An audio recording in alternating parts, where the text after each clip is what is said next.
निश्चित भाव पखाड़ खातु कहीं आमर जगन्नाथ परंपरा छप्पन रोटी खाई सारे कालिया कह मो मन शांति है मत पखाड़ दरकार तेणु पाखे तो केते 50 प्रकार पखाड़ 40 प्रकार प्रकार व्यवस्था है पखाड़ खातु आम ट्रेडिशनल कल्चर को बंचे रखु।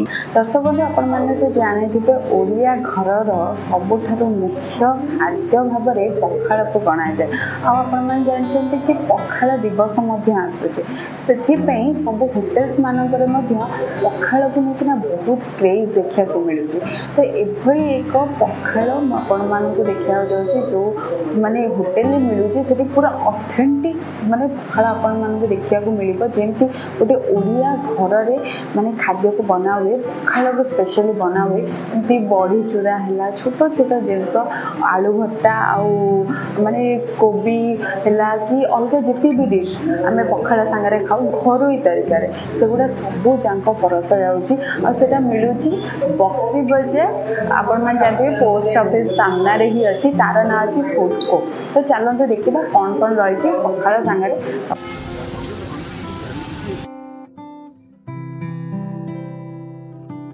गोटे भारी सुंदर कनसेप्ट कराई फुडको रेस्टोरेंट तरफ कहीं 5-6 वर्ष तरह भुवनेश्वर जाइली से गोटे होटेल खाल 350 टंका हूँ पखाड़ गोटे प्लेट्र तो आम ये आम सान भाई फुडको रेस्टोरेंट सी कनसेप्ट कला गला वर्ष 80 रुपीज रखीदेला आज 100 रुपीज रखी बिकज ना गोटे रेट भारीज में किंतु 80 टंकार भी चाहिए पखाड़ और माछ खाईपर से किसी माना ना किंतु इतने सुंदर व्यवस्था कराई केवल ओडिशार प्राण होमर आइडेंटिफिकेशन पखाड़ ये पखाड़ सुधा कटक विशेष भाव में कौन जगार व्यवस्था करा जाए केवल आम ये करूँ फुडको रेस्टोरेंट रे तेणु समस्त को ये निमंत्रण मुझे ये बैठ भी देखी समस्त को एसी रेस्टोरेंट रे गरीब गुरुआ समस्त को ये आला हो सर्व माने जेकोसी कैटेगोरी लोक बसिकिना ये कहीं कस्टमर होती अलवेज राइट कस्टमर होती भगवान तेणु आमर यही गोटा पाथ्य करना 100 रुपीज पखाड़ व्यवस्था कराई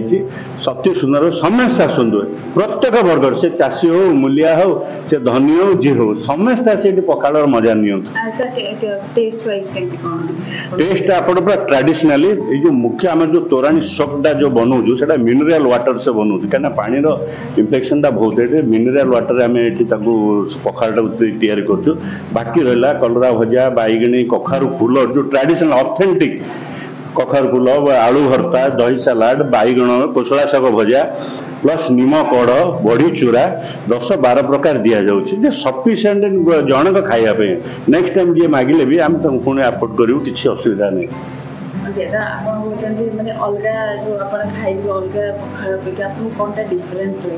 निश्चित आमर ये 5-6 प्रकार पखाड़ बनाऊँ दही पखाड़ टभा पखाड़ गोलाप पखाड़ आपण चाहिए जो मीठा पखाड़ विभिन्न प्रकार जो फ्यूजन होची आम यहाँ अपसंस्कृत कहूँ जदि दुनिया चाहूँ पिला माने न्यू कमर चाहूँ आ विशेषकर कॉलेज पिला पुओ झील आम डाकुचु पखाड़ खाई जो ये भावटा जो टेंशन भावटा ये पखाड़ तोराणी दिहरे सेटा ये हम यहाँ निश्चित भाव में आम ग्यारंटी को प्योर आ गाई आमर जो दही दिहरे जो हूँ प्योरिटी आम मेंटेन कर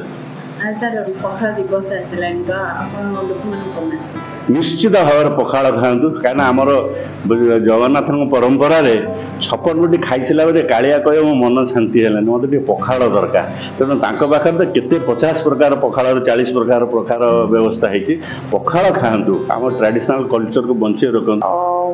ये तो आसीगला आम पखाड़ टोटालटा आप देखो सब डिश थुआई तो चलते टेस्ट करके मुझे कहली केमती कौन लगुच आ बहुत ही सुंदर तो देखा माने लेंबू तापरे पियाज कंचा लंका पूरा ऑथेंटिक दही तो ये भी बहुत सारा जिनस थुआई जोटा देखा बहुत सुंदर तो टेस्ट करके कौन लगुच।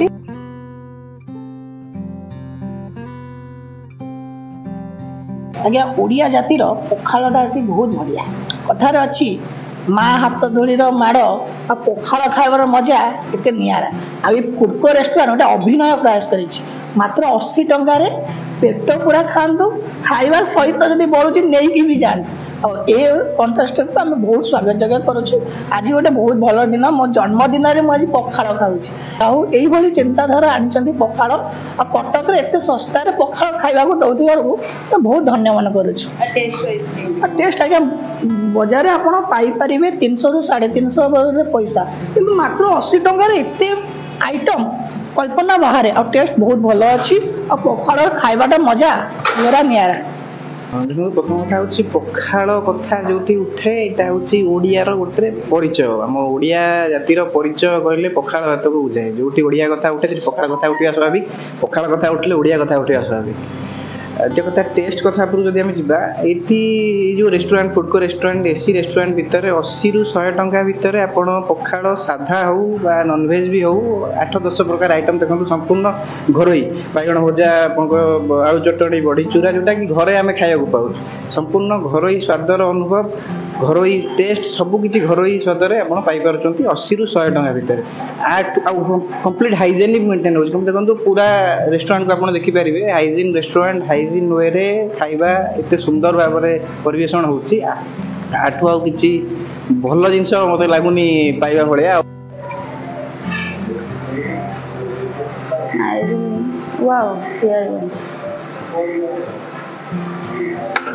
ପଖାଳ ସବୁଠାରୁ ଇମ୍ପୋର୍ଟାଣ୍ଟ ଜିନିଷ ହେଲା ଲଙ୍କା ଚକଟିବା, ଯୋଉଟାକି ଆକ୍ଚୁଆଲି ବଢ଼ିଆ ଲାଗେ। ବହୁତ ବଢ଼ିଆ ବାସ୍ନା ହେଉଛି।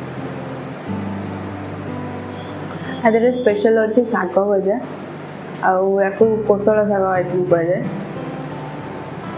ପୁରା ଗାଉଁଲି ମାନେ ଅଥେଣ୍ଟିକ୍ ଷ୍ଟାଇଲରେ ଯେମିତି ବନା ହୁଏ ପୁରା ସେମିତିଆ ଡିଶ୍ ଅଛି, ଆଉ ବହୁତ ବଢ଼ିଆ ଟେଷ୍ଟ ବି ଅଛି। ବଢ଼ି ଚୁରା ହେଲା, ଆଉ ସବୁଠାରୁ ଭଲ ଜିନିଷ ହେଲା ଏଠି କେବଳ ଏମିତି ନାହିଁ ଯେ ହାଇ ଫାଇ ଲୋକମାନେ ଆସିପାରିବେ। ଅତ୍ୟଧିକ ମାନେ ଯେଉଁମାନେ ମିଡିଲ୍ କ୍ଲାସ୍ ହେଲେ, ପୋର୍ ମାନେ ବି ହେଲେ, ସେମାନେ ବି ଆସିକି ଏଠି ପ୍ରେଫର୍ କରିପାରିବେ, ଖାଇପାରିବେ, ମଜା ଉଠାଇ ପାରିବେ। କୌଣସି ଏଜ୍ ଗ୍ରୁପ୍ ନାହିଁ, ଇଭେନ୍ ନା କୌଣସି ସେମାନେ ଭେଦଭାବ ରଖୁନାହାନ୍ତି। ଯେମିତି ହେଲା ଚାଷୀରେ ହେଲା, ସେ ବି ଆସିକି ଖାଇପାରିବ, ପ୍ରେଫର୍ କରିପାରିବ। ଏସି ଲାଗିଛି ତା ମାନେ ନୁହେଁ ଯେ ସେମାନେ ଅଧିକା ପଇସା ସେମାନଙ୍କୁ କହିବେ ଦେବା ପାଇଁ, ସେମିତି ନାହିଁ। ସମସ୍ତଙ୍କ ପାଇଁ ବହୁତ ସମାନ ଅଛି। ପ୍ରାଇସିଂ ବି ବହୁତ ବଢ଼ିଆ ଅଛି। 80 ଟଙ୍କା ନେଇକି 100 ଟଙ୍କା ଭିତରେ ମାନେ ଆସନ୍ତୁ, ଏନ୍ଜୟ କରନ୍ତୁ। କଟକରୁ ରୋଜାଲିନ୍ ଦାସଙ୍କ ରିପୋର୍ଟ, ଲୋକାଲିଟି।